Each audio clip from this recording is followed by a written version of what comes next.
बच्चों, मैं आपका केमिस्ट्री मेंटोर, केमिस्ट्री क्लास में आपका वेलकम है।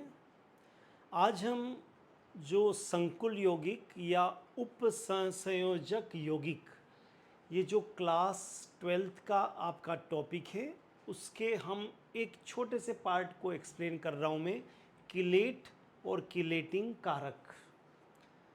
ये छोटा सा पार्ट बहुत इम्पॉर्टेंट है, परीक्षा में पूछा जाता है। तो आइए समझते हैं किलेट क्या है, किलेटिंग कारक क्या है और इसका उपयोग क्या है और इसको मैंने इम्पॉर्टेंट क्यों कहा है। तो पहले इसको समझने के लिए आपको नॉर्मली देखना पड़ेगा कि आपका जो साधारण संकुल यौगिक है वो कैसा होता है। तो ऐसे फॉर्मूले जब आप संकुल यौगिक या उपसंयोजक या जटिल यौगिक के चैप्टर में जाएंगे तो आपको ऐसा फॉर्मूला वहाँ पर लिखा हुआ मिलेगा। अब ये जो आपके लिगेंड हैं यहाँ पर जो मैंने लिखा है, ये लिगेंड एक दंतुक है। एक दंतुक का मतलब है कि ये लिगेंड जो आपका केंद्रीय धातु धनायन है, यहाँ पर आयरन या कोबाल्ट, उसके साथ एक उपसंयोजक बंध बनाएगा। तो स्थायी तो होते हैं पर इनका स्थायित्व थोड़ा सा कम होता है। एक तो सामान्य लवण होते हैं और इनको हम बोलते हैं संकुल लवण, तो इनका स्थायित्व थोड़ा सा ज़्यादा होता है। अब हम थोड़ा सा आपको इस तरफ देखना है। आप देख रहे हैं EN शॉर्ट में लिखा है और ये जो लिखा है मैंने, इसको हम बोलते हैं एथिलीन 1 2। ये 1 नंबर और 2 नंबर पर है, इसलिए 1 2 डाईएमीन। ठीक बात है, ये इसका नाम है। और इसी तरह से एक और द्विदंतु के जिसने 2 बॉन्ड बनाया है, तो इसका ऑक्स से बताया है इसको, और इसको मैं बोल रहा हूँ ऑक्सलेटो। ठीक है, ऑक्सलेटो। तो आप क्या देख रहे हैं यहाँ पर, ये दोनों के दोनों जो आप देख रहे हैं ये द्विदंतुक है। मतलब एक लिगेंड एथिलीन 1 2 डाईएमीन या फिर ऑक्सलेटो, और एक यहाँ लिखा है EDTA एथिलीन डाईएमीन टेट्रा एसीटेट। आगे और भी आएगा ये। तो ये जो हैं तीनों के ये जो दोनों हैं वो द्विदंतुक है और ये बहुदंतुक है, क्योंकि 6 बॉन्ड बनाता है, 6 कोऑर्डिनेट बॉन्ड बनाता है। तो ये जो द्विदंतुक लिगेंड हैं, जब सेंट्रल मेटल केटायन के साथ में केंद्रीय धातु धनायन कॉपर सिल्वर कोई भी हो सकता है, उसके साथ जब ये बंध बनाते हैं तो ये वलय बना लेते हैं।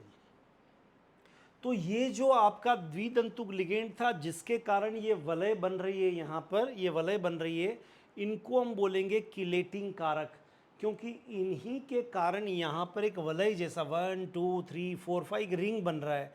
ये देखिए रिंग बन रहा है, ये पूरा 1 2 3 4 5 ये रिंग बन रहा है। क्लियर?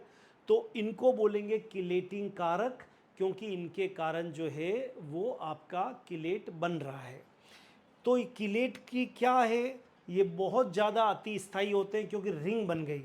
जब रिंग बन गई तो ये इस केंद्रीय धातु धनायन को बाहर निकलने की अनुमति नहीं देता है, और इस बड़े ब्रैकेट के अंदर वाला, इस बड़े कोष्ठक के अंदर वाला एक स्टेबल कंपाउंड बन जाता है। किलेट प्रभाव क्या है, जब द्विदंतुक लिगेंड जो यहाँ पर लिखे हुए थे मैंने, ये जब केंद्रीय धातु धनायन के साथ में बंध बनाते हैं तो ये एक वलय बन गई और इसके कारण स्थायित्व बढ़ जाता है, इसलिए इसको बोलते हैं किलेट प्रभाव। 5 या 6 सदस्यों वाली वलय होगी, उसका स्थायित्व सबसे सबसे ज़्यादा होगा। ठीक है, और ये किलेट्स की बहुत बड़ा उपयोगिता है।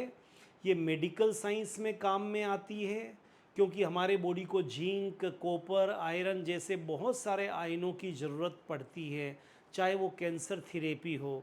तो ऐसे जब किलेट बनते हैं तो ये मेटल को बांध के रखता है, चाहे वो एग्रीकल्चर हो, चाहे वो मेडिकल साइंस हो, चाहे वो वाटर ट्रीटमेंट या प्यूरिफिकेशन वाला हो, सब में इनका बहुत बहुत उपयोग होता है। तो एक बार वापिस हम अच्छी तरह से सारी चीज़ों को रिव्यू करते हैं तो ये किलेट्स आपका क्लियर हो जाएगा। ये साधारण संकुल यौगिक हैं जिसमें एक दंतुक लिगेंड है जो एक कोऑर्डिनेट बॉन्ड बनाता है। स्थायी तो होते हैं साधारण लवणों की तुलना में थोड़े ज़्यादा, पर किलेट जब हम बनाने की बात करेंगे तो उससे कम स्थायी होते हैं। ये आपके द्विदंतुक या बहुदंतुक लिगेंड है, जैसे एथिलीन 1,2 डाइएमीन, ये आपका द्विदंतुक है। ऑक्सलेटो भी द्विदंतुक है। तो और ईडीटीए तो षट दंतुक है। तो ये जो आपके द्विदंतुक या बहुदंतुक लिगेंड जब केंद्रीय धातु धनायन के साथ में संकुल यौगिक बनाएंगे तो ये एक रिंग बना लेंगे। क्लियर? और इसके कारण इनकी स्टेबिलिटी, स्थायित्व बढ़ जाएगा। तो ये किलेट बन गया। किलेट का स्थायित्व साधारण संकुल यौगिकों से बहुत बहुत ज़्यादा होता है, ये अति स्थायी होते हैं। और चूंकि इसको बनाने के लिए ये द्विदंतुक लिगेंड या बहुदंतुक लिगेंड काम में आए, इसलिए इनको बोलते हैं किलेटिंग कारक, किलेट को बनाने वाला। और किलेट प्रभाव क्या है? इसके कारण वलय बन जाता है और स्थायित्व बढ़ जाता है। इस स्थायित्व के बढ़ने को ही किलेट कारक कहते हैं।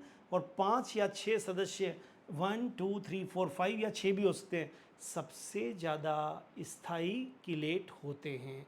किलेट बहुत इम्पॉर्टेंट है मेडिकल साइंस में, चाहे water purification, water treatment plant में, चाहे एग्रीकल्चर में, क्योंकि ये महत्वपूर्ण जो आयन, धातु आयन जो हमारे शरीर या एग्रीकल्चर या वाटर ट्रीटमेंट में मैग्नीशियम, कैल्शियम जैसे हमारे को ज़रूरत होती है, तो किलेट उनको बांध के रखते हैं मजबूती के साथ में, उसके रिटेंशन को बढ़ाते हैं। मुझे आशा है आपको ये किलेट समझ में आया होगा। Clear? All the best, have a great time.